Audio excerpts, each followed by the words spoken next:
right, are there any other questions? Yeah. My questions weren't answered. I'm going to repeat them and add 2 new ones. There has been an obvious and concerning difference in the immediacy of response to Westmoreland as compared to St. Elizabeth. I'm asking why, and with the absolute respect, saying that everybody is the same isn't a response to that concern. Secondly, the response that warehouses were pre-positioned before the hurricane doesn't answer my question as to the slowness of the response once the hurricane had passed in getting in aid, in putting in warehouses or whatever it takes, as well as in providing shelter and or evacuation. So those questions have been answered. And then 2 new ones. One, I'm not hearing an acknowledgement of the fact that there is a crisis in terms of fuel in Western Jamaica, and whether there is some kind of special initiative to deal with that situation. Like all of my colleagues, I've been in the field. I was in Sav yesterday, in Westmoreland yesterday, saw Senator. The gas stations are mobbed with individuals with containers as well as with long lines of cars.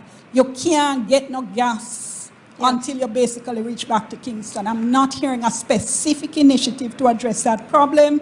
And finally, I am not hearing any indication of what sounds like a bipartisan effort to deal with this issue. The government, just from looking on, seems to have almost entirely shut out the opposition, notwithstanding your comment about an informal conversation over the phone with the spokesman and education minister. We are not hearing or seeing what appears to be a bipartisan effort to deal with this crisis. All right, thank you for the questions. I'm going to start with that last one on the bipartisan effort.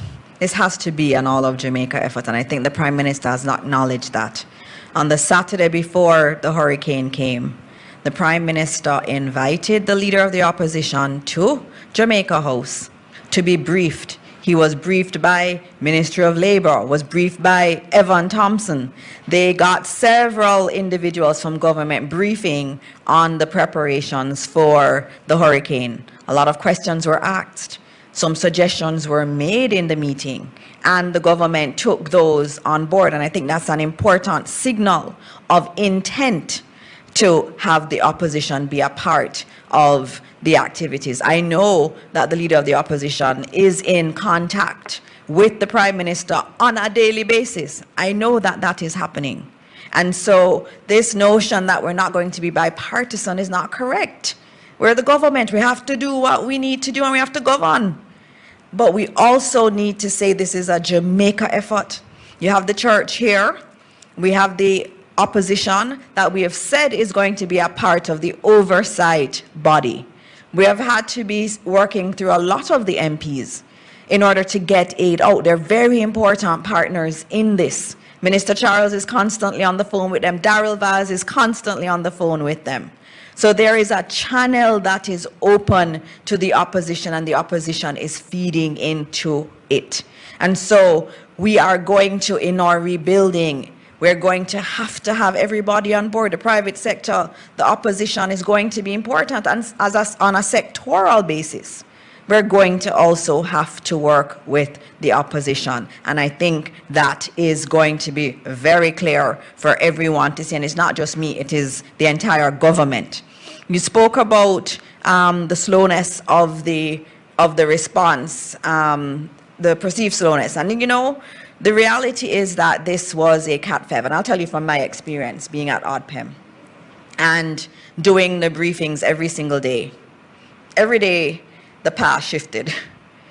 We were expecting it to enter maybe closer to Kingston, then it shifted to maybe Clarendon, then it shifted to maybe closer to Mandeville, and then as it kept going west, we had those who were praying, oh my goodness, it looks like it's going to miss Jamaica. And then, you know, as it got closer on the morning, and remember the rain started from before, we saw where it was going to probably be parity. And we said, everybody who's in that path, you need to move out of that path. It wasn't until in the morning of the storm that we really had a clearer picture of what this hurricane was doing. This hurricane was not a normal hurricane. in terms of its movement, in terms of it just stalking Jamaica for days. It was not normal. And so it entered where we were not necessarily expecting. And if you go back and look at the reports, you will see that the path shifted quite a bit in the last day in terms of where it would enter Jamaica, and where were people even saying maybe it's not going to hit Jamaica. And so the warehouses that were there in that path, and even if you go to the day before, even if you look at some of the models, they said Jamaica, it would weaken before it made landfall in Jamaica. That was being reported by the scientists. But it did not weaken. It got stronger right before it came to Jamaica. So that category 5 devastation, 185 miles an hour wind, that is really, really hard for anyone to plan for. And so the government has had to do what it can do in order to provide the support as quickly as possible. Given our terrain, we're not a flat country, we have mountains, we have rivers. And remember, this hurricane didn't just come with wind, it came with record rainfall, so we had flooding. And so the first thing we have to do in terms of getting to the communities is to open the roads, and that's what Minister Morgan's focus was on. And then after that, it was working with all of our aid agencies and partners to get them into Jamaica, to help them to support us, because they have the international expertise and goods to help us. And so we've done it as quickly as we can. Now, the marooned communities are really the big concern. And we are doing a lot now that we have all the helicopters from JDF and we have from our international partners, we are able to do more food drops than we could before. So there's a lot that has happened, and I want you to talk about fuel too. The fuel one, I'm sorry Minister Vaz had to leave because we were talking about fuel just now. About since we started clearing. The first priority of access is to create access so that we can reach vulnerable persons, meaning emergency services, whether it be ambulances, whether it be first responders, and so on. So our first priority was not to get heavy-duty tankers into Black River or getting it into Savannah Lamar. So the first priority was single-lane access so that vehicles, SUVs, so on, and people walk foot can go through. That was a very difficult task, especially going through Bamboo Avenue. I don't know if you remember, we had the JDF in there, we had the NWA in there, we had people with cutlasses, we had people intertwined. Bamboo is not something that I can just put a backhoe in and push away, because it's very difficult. So we got through Bamboo Avenue, then we went to places like Middle Quarters, where all the light poles were underground, all the trees were underground. So we had to cut through that. We had people at Black River Hospital. JDF had to start coming. And let me give you an example. All the doctors at Black River Hospital lost their housing because they lived in a community beside the hospital. So the first responders that you had situated in the space who would serve not just Black River but also Westmoreland, because the other hospital would be in Sav, so you have a hospital in Black River, hospital in Sav, and people in between go to each. So our first priority was to provide access to rescue those people. After we did that first single lane rescue, and the NWA was able to create a path to Savannah Lamar incrementally. So the first major town we went to, which is maybe why people perceive that there is bias, is Black River, because Black River is on its way. So we're coming from Montego Bay, we're coming from Manchester.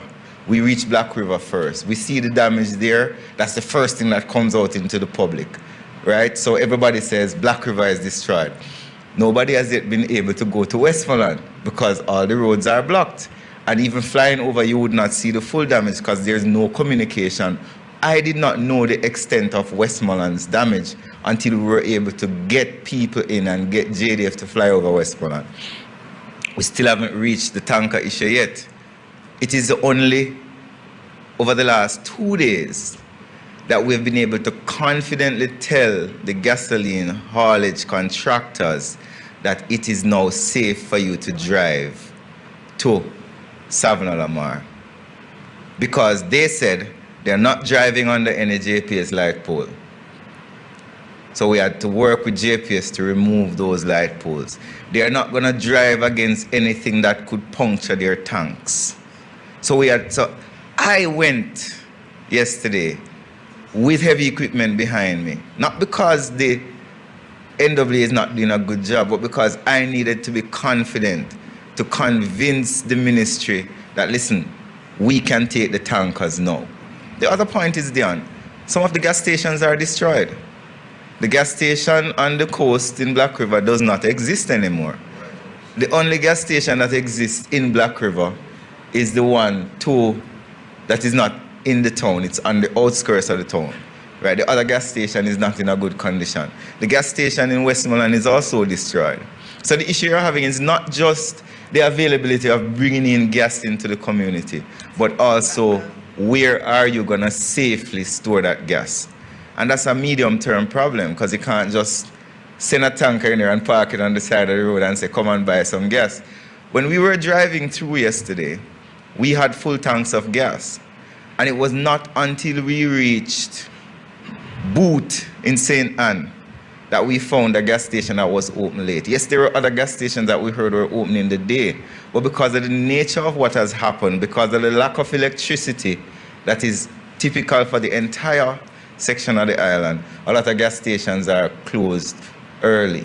So those are things that we're going to have to work with. But what I can confidently say now is that for the gas stations that are able to take fuel, the retailers, the haulage contractors are now willing to traverse that area. They weren't confident to travel through Black River, go to Sav before yesterday, because there were still impediments on the road. I hope that explains the issue, why gas was so short, or has been short.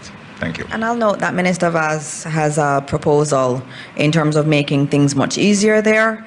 And also that was one of the reasons where we were thinking about whether or not we needed to maybe restrict some movement maybe in the night, late in the night, so that the fuel trucks can actually go through late in the night and actually get to refuel where the gas stations are okay.